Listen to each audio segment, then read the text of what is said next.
In the words of the movie Almost Famous, it's all happening. I mean, look, I think this is, if the Crafts could have drawn it up, and maybe they did, I don't know, this would be the ideal scenario for them. That Vrabel, somebody that they know, somebody that they trust, somebody that they view as an upgrade over Belichick in a variety of ways, including collaboration and dealing with a general manager / personnel department, restaffing, just knows the standard of the Patriots, knows the deal with replacing Belichick, has vast experience in a number of different ways, including as a defensive coordinator, as a head coach. He is, if not on Belichick's level at this time, very close to it in terms of in-game coaching, strategy, clock management, discipline of a program, players playing hard for him. I think that, and then you look at the big question, I'm sure we'll discuss it during these 2 hours, what about Vrabel and offense? How does that look? Those are legitimate questions, but you could see a scenario, and I laid this out, I think, about a month ago, that Mike Vrabel as head coach, Gerard Mayo as defensive coordinator, Bill O'Brien or Josh McDaniels as offensive coordinator, GM du jour, I don't know, somebody internal, Elliott Wolf, somebody that Vrabel has comfort with from Tennessee, like Ryan Cowdron, to me, is the ideal scenario for the Patriots to move on from Bill Belichick. That's the best they can do. Yes. You think that's the best case scenario? To the Crafts, and a vast majority of the fan base. Okay. Yes. All right. Well, to the Crafts, because they want continuity. They want a so. It's their family business. It's the most precious thing to them. Like, they're not. I'm not talking about that, Greg. They wouldn't be inclined to hand it over to a stranger. Be like the Dolphins or the Jets. Just bring in somebody, the hot shot offensive coordinator du jour. That's just not what the Crafts are going to do. They did it with Pete Carroll. It didn't work. Belichick, they had a history with.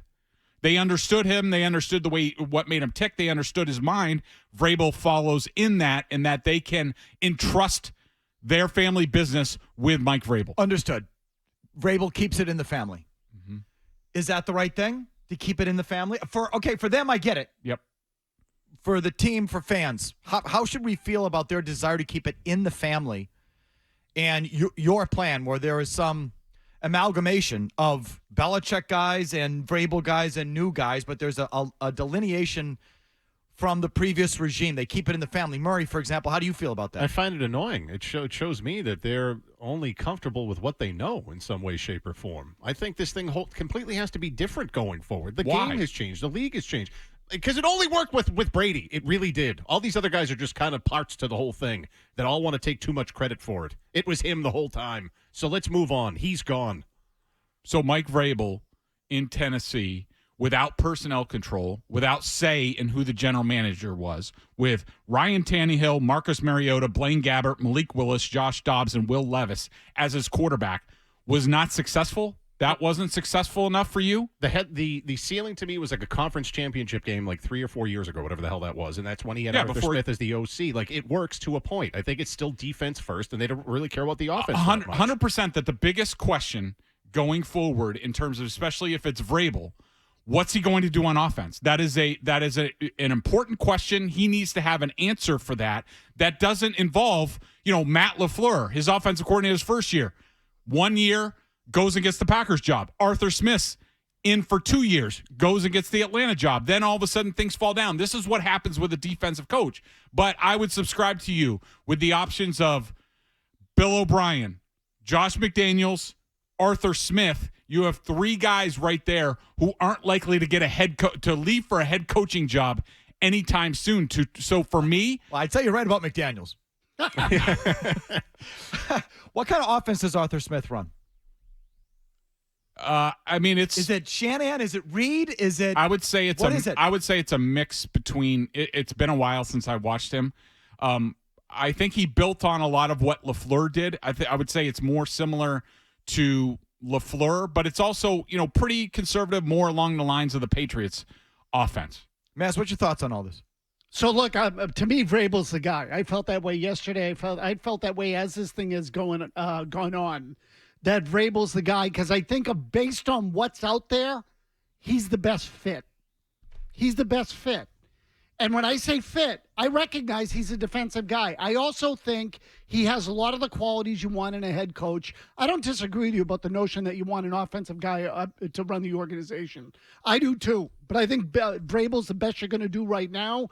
And the challenge now is to find an offensive coordinator that can implement some of the modern things you need to run an offense in that league and have Vrabel provide a lot of the discipline, structure, the day-to-day commitment that you need.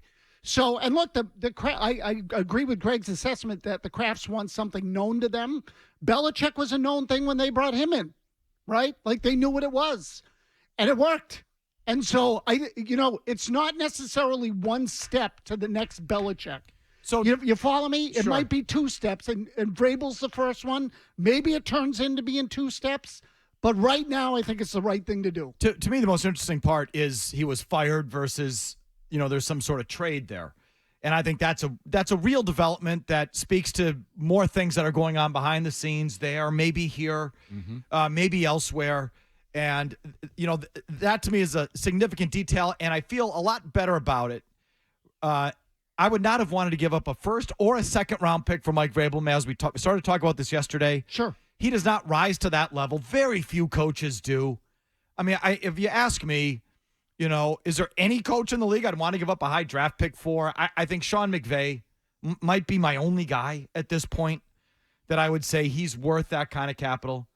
I don't think Vrabel is. Shanahan? I just disagree with that. And I'll tell you why. Because I've heard, talking to people around the league and publicly on podcasts or whatever, Thomas Dimitroff has talked about this. Randy Mueller, who I covered with the Dolphins, have talked about this, that they said if they could do it all over again, they would have given up a draft pick for the coach that they wanted. And I would have done that. I would have given up whatever, a future one, a two. I would have given up whatever for Mike Vrabel because I think he is that good. What I would say to those GMs is pick better players. Don't blame the coach, because I think what that's all about. I just think the days of the superstar coach are dwindling, where he would Belichick at one time, in that era, you gave up a pick for Bill Belichick coming off a failure in Cleveland. He would not get a first-round pick today, nor should he. I think people have rethought that, and I've rethought that. And I'm not giving up a draft pick for any defensive coach. Sorry. I just think you underestimate. The head coach sets the course for everything. The building, the discipline. The quarterback sets the course for everything. We haven't learned our lesson. Okay, yeah, Brock Purdy, is Tom Brady. Feels like an exception. But I think, you tell me. I mean, who is it? Who sets the tone in Kansas City or Buffalo or Cincinnati right now? I mean, where does it all come from? So, I don't know. I mean, we can just agree to disagree. I'm not giving up a draft pick for a defensive coach. You want to talk? You said Shanahan, like an offensive mastermind with, a forward-thinking offense that's to me a little different. Quarterback whisperer, something like that. I'll consider it. As much as I like Vrabel, I'm not giving up a high draft pick. So it's moot. You don't have to give it up. So I feel much better about it. What a stroke of fortune that was. So the only coach trade that hasn't worked was Herm Edwards. That was it. Well, they've all the rest of them have worked. John Gruden, Sean Payton, Mike Holmgren, Sean Payton, Bill Parcells, Sean Payton. He's coached 1 year. Okay, well, what'd you expect? Super Bowl in his first year? Jury's out.